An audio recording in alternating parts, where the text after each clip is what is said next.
네, 오늘의 주제는 설교 제목과 동일합니다. 용서. 하늘 아버지께서 우리를 용서하신 것 같이 우리도 그렇게 우리의 형제들을 용서해야 한다는 말이죠. 결론은 잘 알겠는데 실천이 안 되는 대표적인 말씀 중에 하나입니다.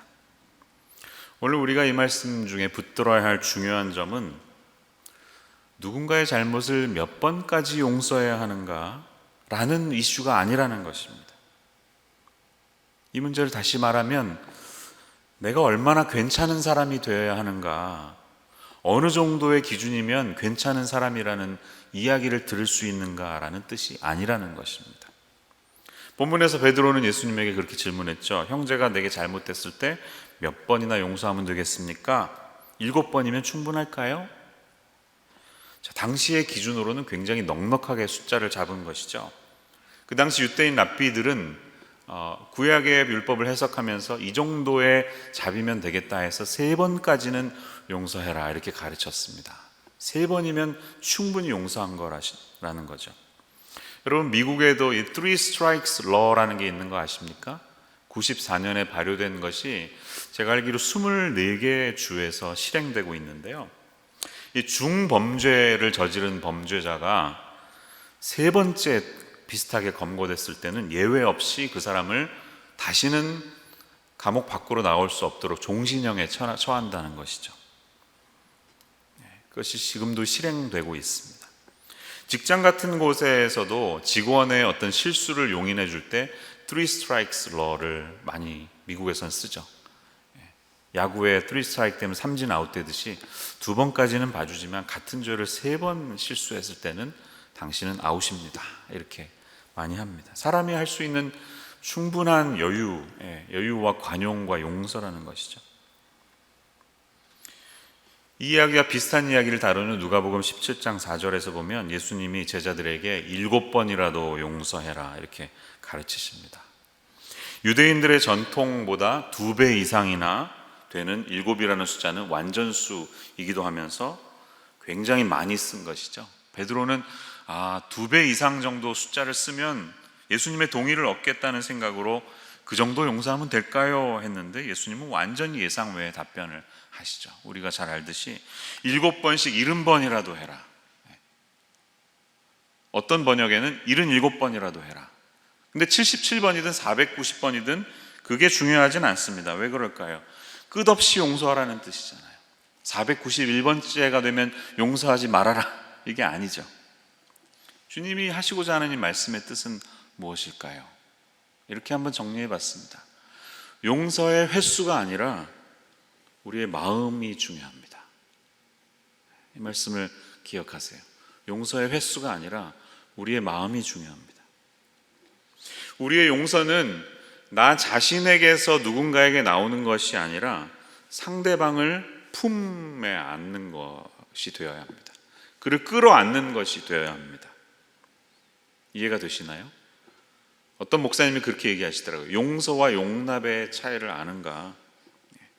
용서라는 것은 나 중심적인 사고방식이에요. 나에게로부터 나가는 것인데 용납은 상대방 중심이에요.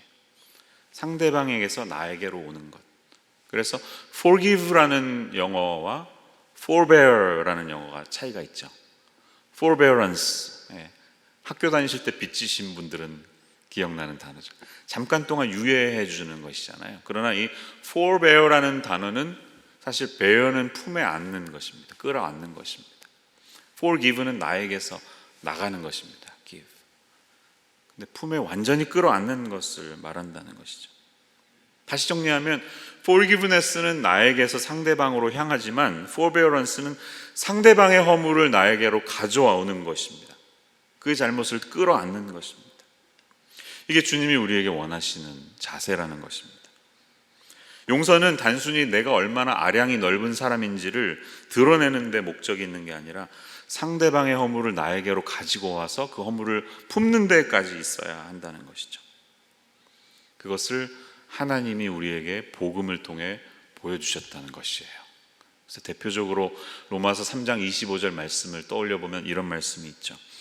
이 예수를 하나님이 그의 피로써 믿음으로 말미암는 화목 제물로 세우셨으니 이는 하나님께서 길이 참으시는 중에 전에 지은 죄를 간과하심으로 자기의 의로우심을 나타내려 하심이니, 이렇게 말합니다. ESV 성경은 그 부분을 설명하면서 Because in his divine forbearance he had passed over former sins, 이렇게 말합니다.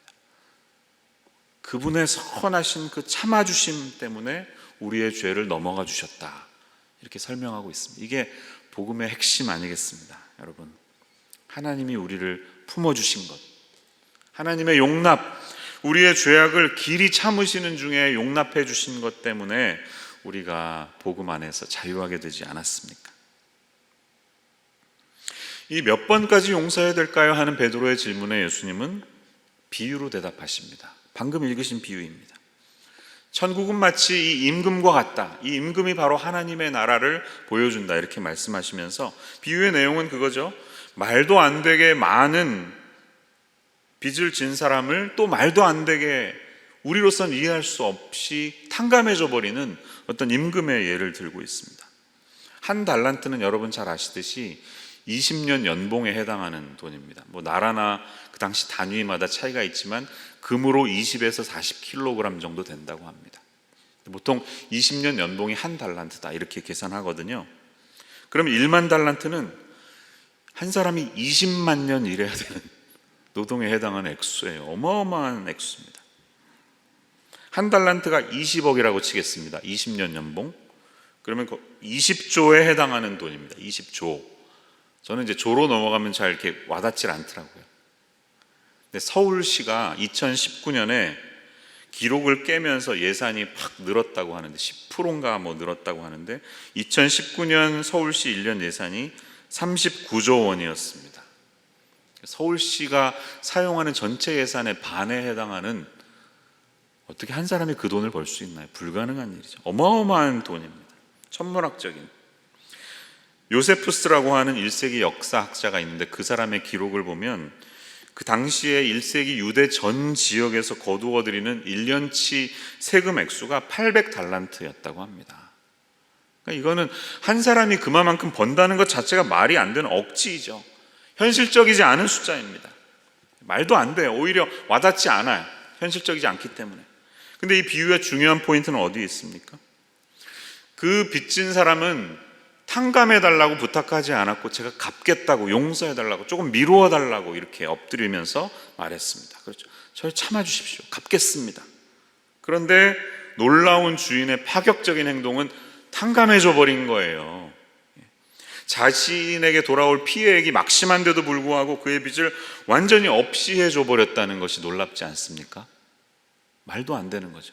근데 더 놀라운 것은 그러고 나서 돌아온 이 사람의 반응입니다. 자기에게 빚진 100데나리온 빚진 사람을 멱살을 잡고 너희 자식 빚 갚을 거야, 안 갚을 거야? 안 갚어? 감옥에 넣어버리겠어. 고소해버리는 이 사람의 반응입니다. 100데나리온은 하루 벌어서 데나리온이 100일이니까 약 3개월에 해당하는 연봉이니까요. 뭐 여러분 계산해 보십시오. 사실 근데 자기가 탕감받은 것에 비하면 아무것도 아닌 돈이죠. 100만 분의 1밖에 안 되는 작은 돈입니다. 자신에게는 클 수 있겠죠. 만 몇천 불 클 수 있겠지만 방금 전에 일어났던 일과 비교하면 아무것도 아닌 그것을 충격적으로 이 사람이 반응한 것에 여러분도 놀라신 것처럼 이 본문에 있는 같이 있던 사람들도 놀라서 주인에게 찾아가서 고발하자 주인은 완전히 화가 나서 그럼 너 법대로 하겠어. 그래서 다시 그 사람을 감옥에 집어넣어 버리는 이 사건을 우리는 보게 되는 것이죠. 자, 여러분, 이 비유에서 말씀하시는 주님의 뜻은 무엇일까요?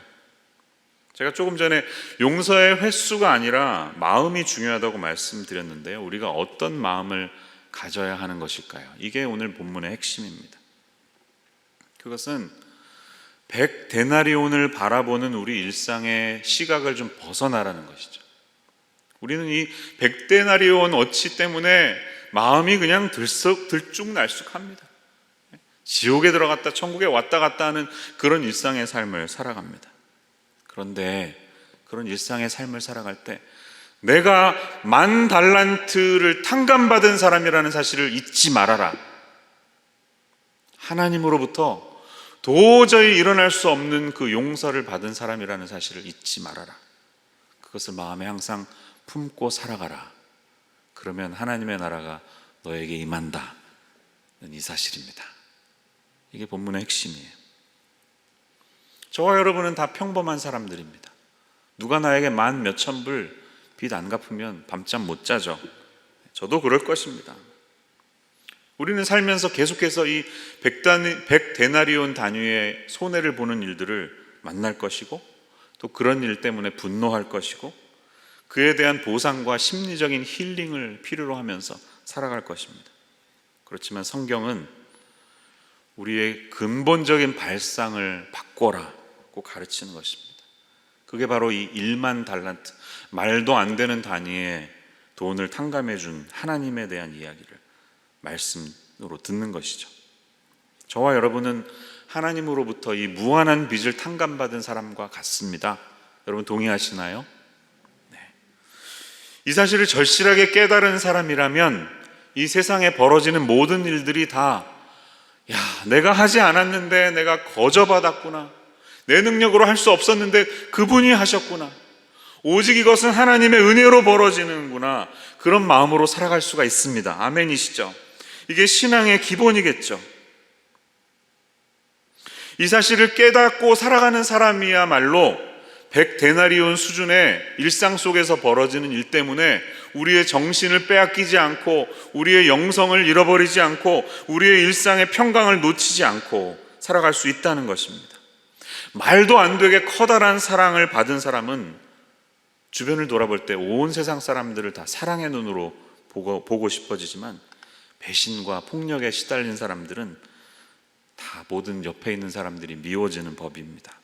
최근에 전 세계적인 인기를 누리고 있는 넷플릭스의 오징어 게임, 이 내용은 빚 때문에 인생의 종착역에 서 있는 사람들이 이렇게 빚 때문에 시달려 살다 죽나, 게임하다 죽나, 그게 그거지 해서 자기와 함께하는 사람들이 어떻게 죽든지 상관하지 않고 나는 이 456명의 최후의 승자가 되어서 456억이라고 하는, 어떻게 보면 그다지 크지 않은 돈, 그렇게 큰 돈은 아닌 그것을 위해서 인간성의 모든 것을 내던져버리는 이 세상이 돌아가는 방식에 대해서 비판적인 시선으로 바라보고 있습니다.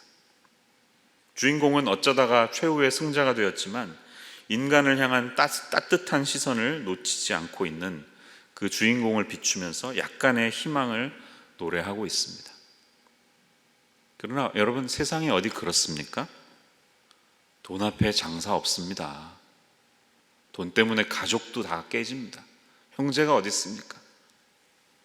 세상은 가혹하기가 그지 없습니다.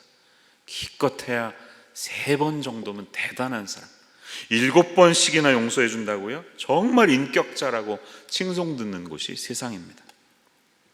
채무자에게 있어서 빚이라고 하는 것은 영원토록 떠나지 않는 주홍글씨 같은 것이죠.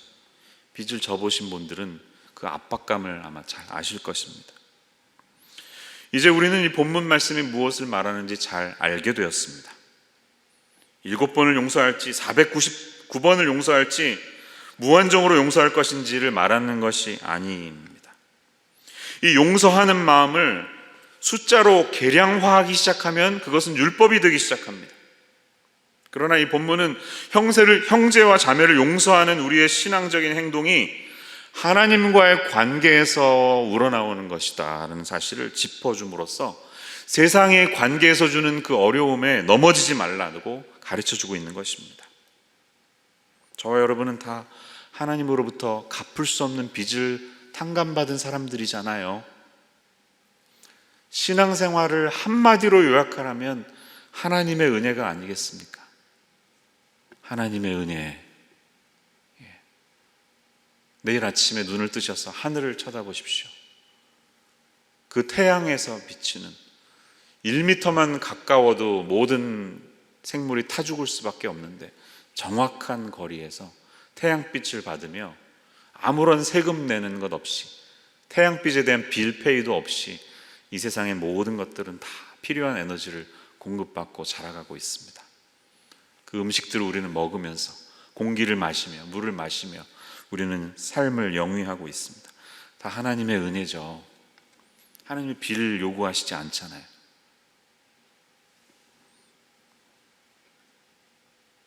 여러분, 이 은혜가 흘러가게 하라는 것입니다. 너 크리스찬이야? 너 빚진 자 맞아? 탕감받은 사람 맞아? 그럼 이 은혜가 제발 너의 삶 속에서 좀 흘러가게 해라.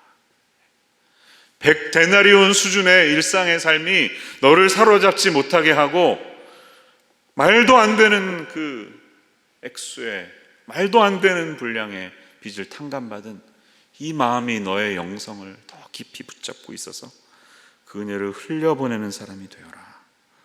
이것이 우리에게 주신 하나님의 말씀입니다. 에베소서 4장 32절은 이렇게 말합니다. 서로 친절하게 하며 불쌍히 여기며 서로 용서하기를 하나님이 그리스도 안에서 너희를 용서하심과 같이 하라. 골로새서 3장 13절 14절 누가 누구에게 불만이 있거든 서로 용납하여 피차 용서하되 주께서 너희를 용서하신 것 같이 너희도 그리하고 이 모든 것 위에 사랑을 더하라. 이는 온전하게 매는 띠니라. 기도하겠습니다. 하나님 아버지, 오늘 저희들이 이론적으로 또 말씀으로는 잘 알고 있지만 행동에 잘 옮기지 못하는 말씀을 들었습니다. 저희들이 100데나리온 수준의 일상에 사로잡히면 아무 일도 할 수 없고 밤잠을 이루지 못하고 수면제를 먹어야 할 정도로 스트레스를 받지만 내가 그 이전에 먼저 하나님 앞에서 10,000달란트의 빚을 탕감받은 사람이라는 것을 인식한다면 우리에게 주시는 이 놀라운 은혜를 흘려보내지 않을 수 없음을 주님 앞에 고백합니다. 오늘 그 사랑과 감격으로 기도하게 하시고 찬양하게 하시고 예배하게 하시고 우리의 이웃의 삶 속에 벌어지는 일들을 바라보며 이 은혜를 흘려보낼 수 있는 저희 모두의 삶이 되게 하여 주옵소서.